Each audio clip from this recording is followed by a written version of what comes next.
Next one, Bohr's atomic theory. This is one of the most important concepts in this lesson. This is important for both subjective examination and objective examination. This theory is mainly based on quantum theory. This theory explains the drawbacks of Rutherford theory. There are some important postulates related to this theory.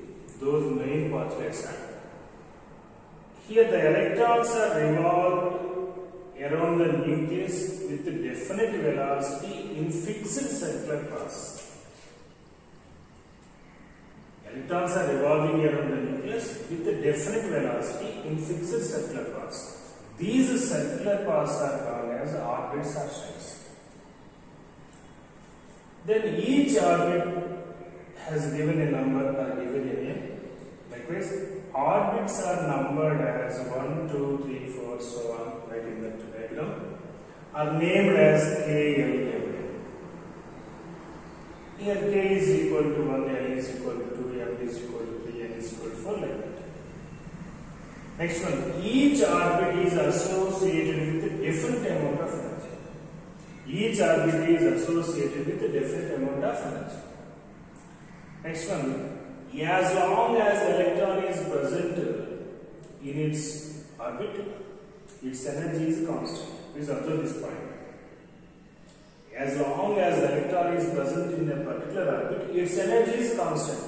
So, those orbits are called as stationary orbits.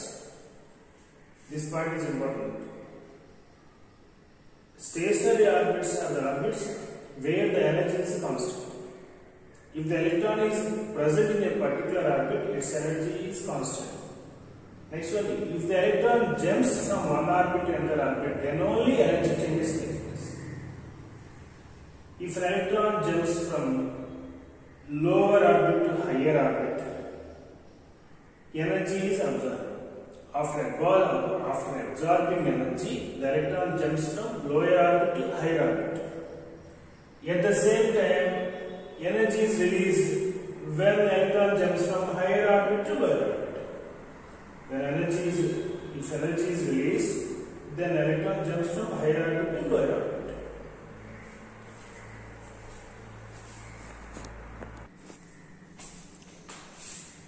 Next,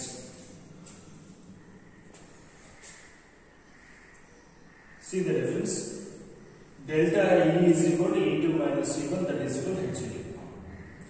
So for each and every orbit, there is a fixed amount of energy. If the electron jumps from one orbit to another orbit, depending upon the energy levels, it may lose or gain. Okay. Next one, energy. The electron can revolve in those orbits where the angular momentum is integral multiple to h by 2 pi. Energy can revolve in those orbits where the angular momentum is equal to integral multiple of h by 2. Angular momentum means mvr. Mvr is equal to nh by 2 pi. Mvr is equal to angular momentum. Angular momentum mvr is equal to nh by 2 pi. N is equal to 1, 2, 3, 4 like that. R is equal to radius of orbit. V is equal to velocity of the electron. Okay. Once again, electron can revolve in those orbits where angular momentum is integral multiple to h by 2 pi. Mvr is equal to nh by 2 pi. N is equal to 1, 2, 3, 4 like that. R is equal to radius of the orbit. V is equal to velocity of the electron. The last one is centrifugal force of revolving electron. Centrifugal force of revolving electron is balanced by electrostatic force of attraction between the electron and nucleus. There is an electrostatic force of attraction between the nucleus and electron. Okay, that electrostatic force of attraction is balanced by centrifugal force. Then only the electron can stay long time in the particular orbit. Because of the balancing forces of both centrifugal force and electrostatic force of attraction, the electron can stay long time in a particular orbit. Okay, these are the main postulates. Please focus on this formula. Okay. Next one, radius of hydrogen atom. Here mass of electron is equal to small m, radius of orbit is small r, tangential velocity of electron is equal to v. Okay? Here the electron is revolving in a fixed orbit. Suppose this electron is attracted towards nucleus by electrostatic force of attraction. This is electrostatic force of attraction. So this force is balanced by centrifugal force. This force, electrostatic force of attraction, is balanced by centrifugal force. Then only the electron is stable in a particular orbit. Okay? So electrostatic force of attraction is equal to minus E square by R square. Centrifugal force is equal to minus mv square by R. So both the forces must be equal. So electrostatic force of attraction is equal to centrifugal force. Then minus E square by R square is equal to minus mv square by R. Then here minus and minus cancel together, R cancel together, then you can get E square by R is equal to mv square. E square by R is equal to mv square. Okay? Already we know according to Bohr, mvr is equal to nh by 2 pi. mvr is equal to angular momentum. So here in this one we have v square. So now we consider velocity. We keep the velocity in the left hand side as this. You take the m and r to the right hand side, then you can get v is equal to nh by 2 by mr. V is equal to nh by 2 by mr. Here v square is given, that's why multiply on both sides. With square on both sides. Okay, so v square is equal to m square h square by 4 pi square m square r square. Once again, v square is equal to m square h square by 4 pi square m square r square. After that, we can substitute that v square value in this equation. Then E square by R is equal to mv square. Then v square is equal to m square h square by 4 pi square m square r square. Okay? 4 pi square m square r square. Here m is there in the numerator, denominator m square is there. So mass m cancel together. So then E square by R is equal to m square h square by 4 pi square m r square. Okay? Here R is there, here r square is there. So cancel R and R. Then you have only one R. But we want radius. To calculate radius, you take this R to the side and take this E square to here. So then R is equal to m square h square by 4 pi square m square. Then R is equal to m square h square by 4 pi square m square. This is the first step. If we consider for nth orbit, R radius of the nth orbit, Rn is equal to m square h square by 4 pi square m square. Okay? This is the formula to calculate radius of the nth orbit. Next one. Already we know Rn is equal to radius of the nth orbit is equal to m square h square by 4 pi square m square. So if we consider h value 6.625 into 10 power minus 27 seconds, m is equal to 9.1 into 10 power minus 28 grams. E value is equal to 4.802 into 10 power minus 10 ESC. If we substitute all these values, okay, in this formula, finally we can get 0.529 into 10 power minus 8 into n square centimeters. So already we know 1 angstrom is equal to 10 power minus 8 centimeters. Then finally Rn is equal to 0.529 into n square angstroms. Okay? So this is the radius of the nth orbit in angstroms. Rn is equal to 0.529 into n square angstroms. If other than hydrogen atom consider, okay, then we can consider Z value. Then the radius of the nth orbit for atoms other than hydrogen, that is equal to 0.529 into n square by Z angstroms. Then Z refers to atomic number. So in numericals in objective, they can sometimes we can ask about the ratio of the radii. So if we consider the Z is equal to same, then the R1 by RT is equal to 0.529 into n1 square by R2, this is for R2 0.529 L square. So the common value will be cancelled together. Then finally R1 dot is equal to L1 square by L2 square. Okay. Next one, if the Z value is different, so then we can write like this: R1 dot is equal to 0.529 into L1 square by Z1 into Z2 by 0.529 into L2 square. So 0.529, 0.529 cancel together. Then finally R1 dot is equal to L1 square into Z2 by L2 square into Z1. So this is the formula for ratio of the radii of orbits with different Z values.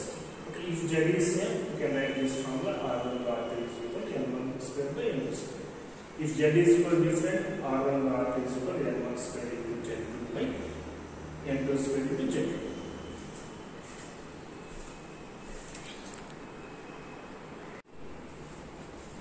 Next, energy of the electron.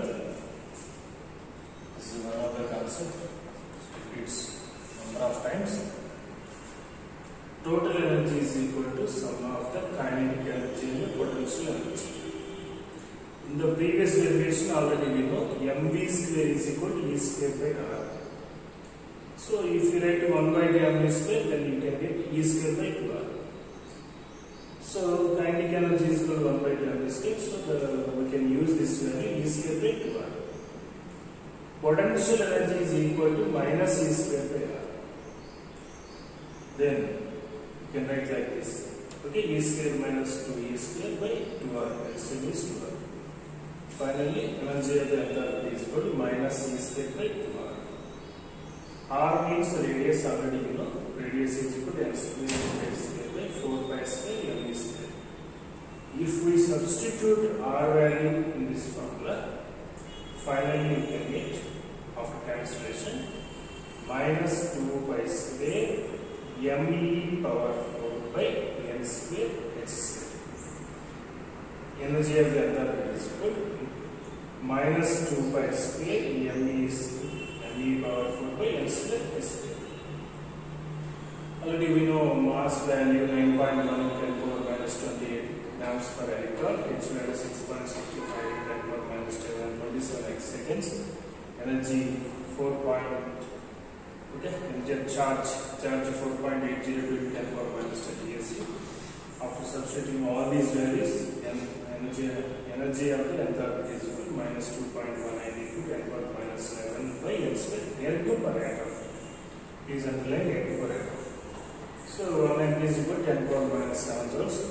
So we can convert that into joules. Minus 2.18 into 10 power minus 18 by n square joules per atom.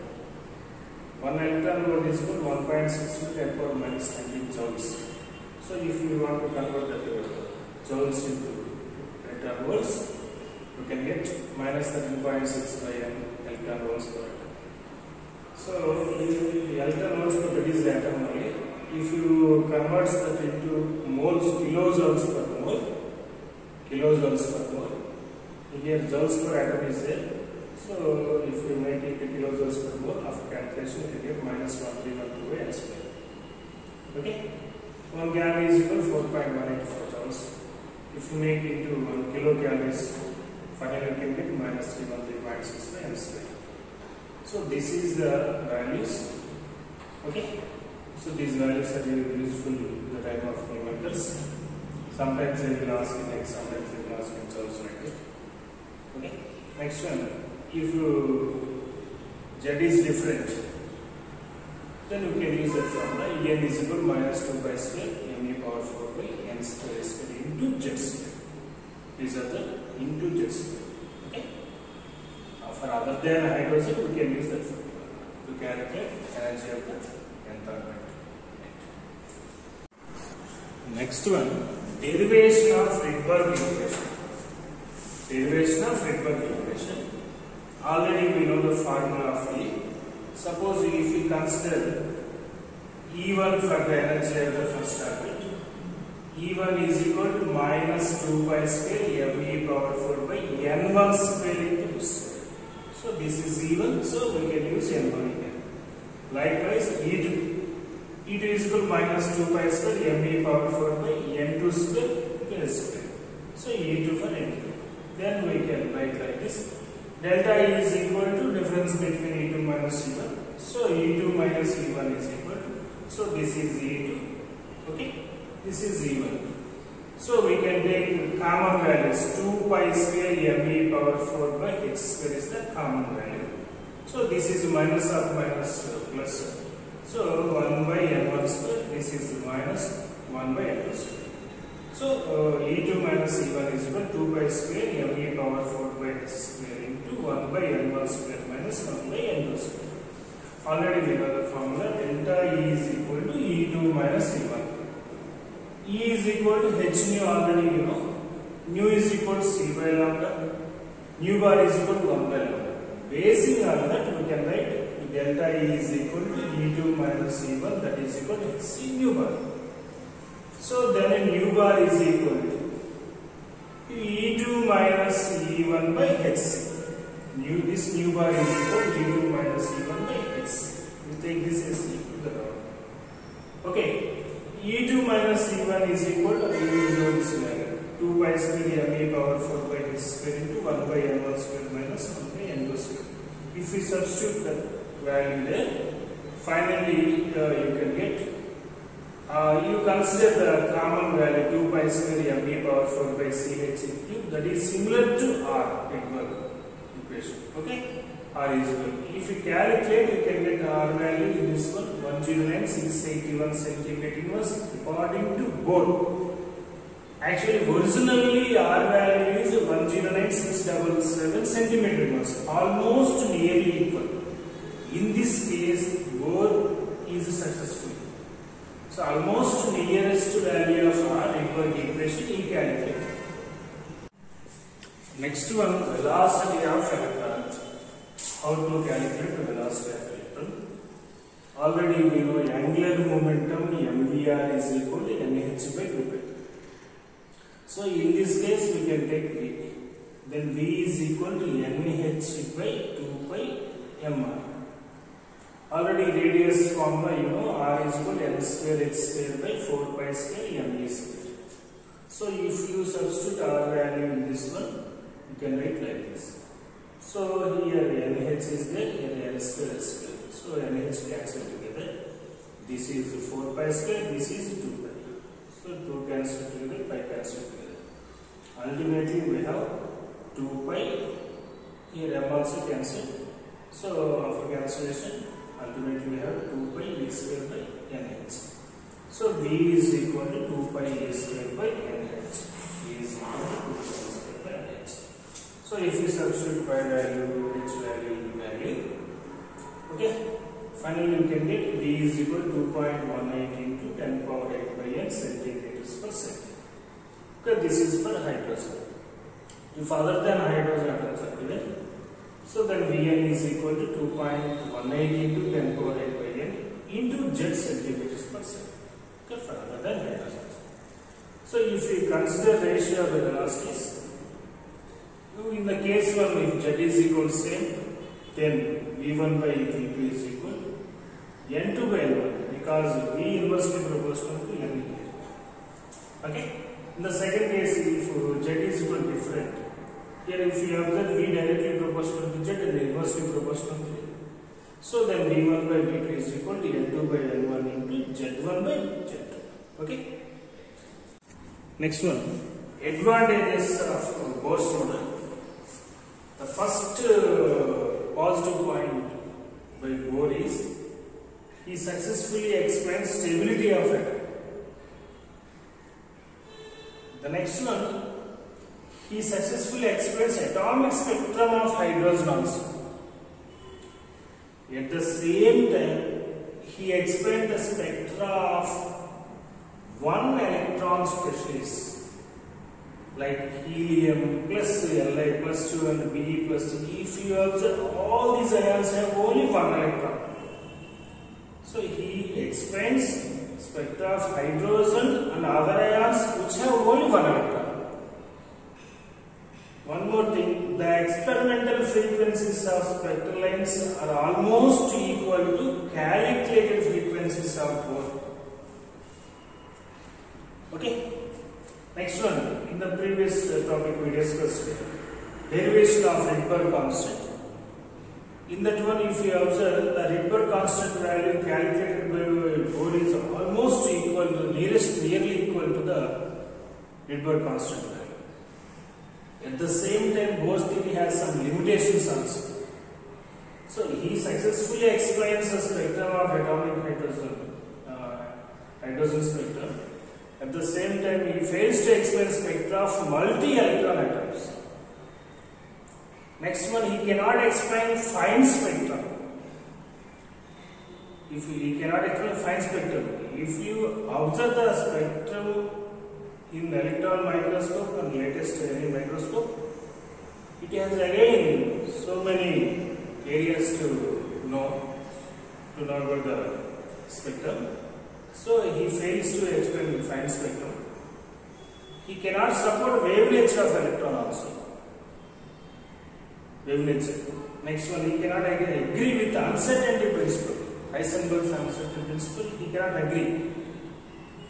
Next one, he cannot explain the ability of atoms to form molecules by chemical bonds. So chemical bond plays a crucial role.